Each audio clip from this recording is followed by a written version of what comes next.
తీసుకోవాలని ఆర్ఎస్ ప్రవీణ్ కుమార్, దాసోజీ శ్రవణ్ ఫిర్యాదు చేశారు. సైబరాబాద్ కమిషనరేట్ పరిధి గచ్చిబౌలి సైబర్ క్రైమ్ పోలీస్ స్టేషన్లో కాంగ్రెస్ పార్టీ బీఆర్ఎస్పై తప్పుడు ప్రచారాలు చేస్తోందని ఫిర్యాదు చేశారు. కాంగ్రెస్ పార్టీ ప్రభుత్వం అసమర్థతను కప్పిపుచ్చుకునేందుకు ప్రజల్లో బీఆర్ఎస్ పార్టీకి వస్తున్న ప్రజాదరణ తట్టుకోలేక ముఖ్యమంత్రి రేవంత్ రెడ్డి తప్పుడు ప్రచారాలు చేస్తున్నారని ఆరోపించారు. రాష్ట్రంలో అడ్డగోలు పనులు చేస్తోంది ఐఏఎస్, ఐపీఎస్ అధికారులు కాదు, రేవంత్ రెడ్డి బ్రదర్స్ ప్రభుత్వ భూములను కబ్జా చేస్తున్నారు. ముందు వారిపై చర్యలు తీసుకోవాలని కోరారు.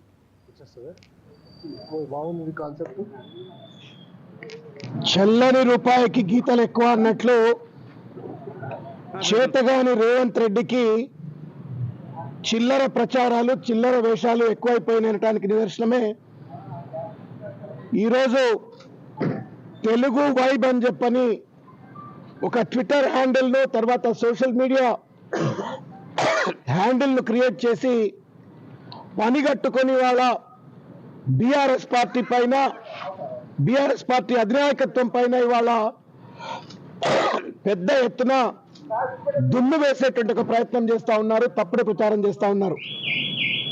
నిన్న తెలుగు వైబ్ పేరు మీద ట్విట్టర్ హ్యాండిల్లో హరీష్ రావు గారు, కేసీఆర్ గారు ఇద్దరు కూడా గొడవ పడుతున్నట్టుగా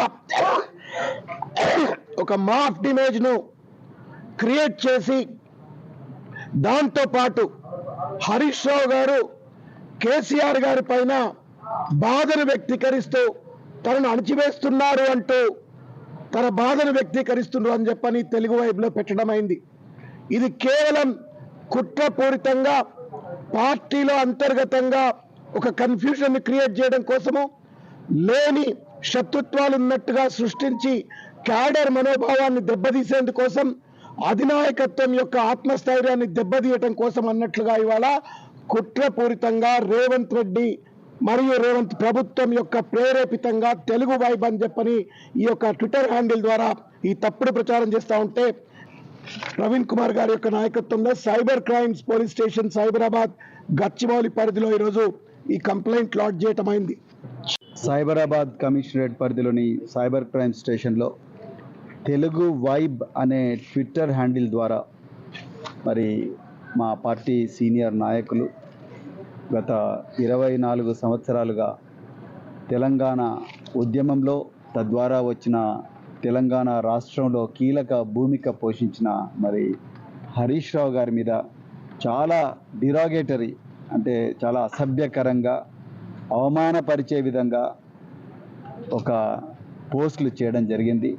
దీన్ని వెనుక అంతా కూడా కాంగ్రెస్ సోషల్ మీడియా సెల్ వాళ్ళ కుట్ర ఉందనేది చాలా క్లియర్గా మాకు అర్థమవుతా ఉన్నది.